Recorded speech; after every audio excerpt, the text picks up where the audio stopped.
All right, hello there. Today I'm going to talk about the factors affecting the supply of a good or service and how these shift or cause movements along the supply curve.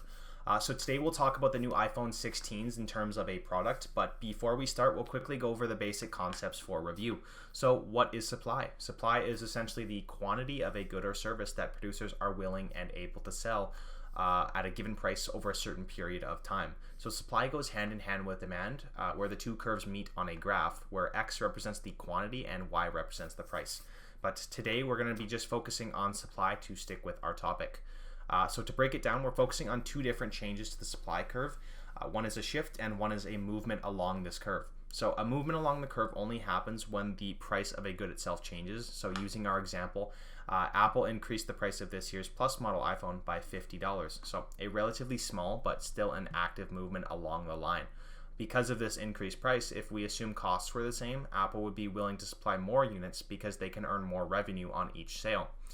But sometimes price isn't the only factor on the supply curve. Price moves us along the line, whereas factors like production technology, input prices, and even government policies can cause the entire curve to shift along the graph either left or right.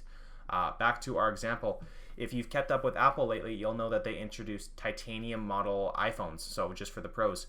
However, they have maintained the same pricing structure for the Pro models, likely indicating that from factors like supply chain negotiations, reducing material usage, and even improved engineering, they've probably found a way to build the titanium models even cheaper than the previous aluminum models.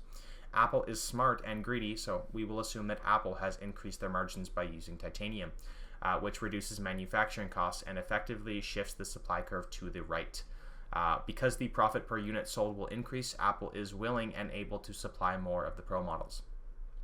However, if we compare the features of this year's base model iPhones to the base model Samsung S24, people may be more inclined to go with the Samsung because of its lower price and its better features.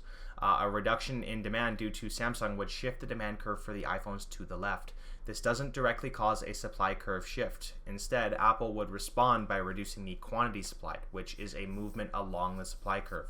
So this indirect shift was caused by the price of a related good, more specifically a substitute good.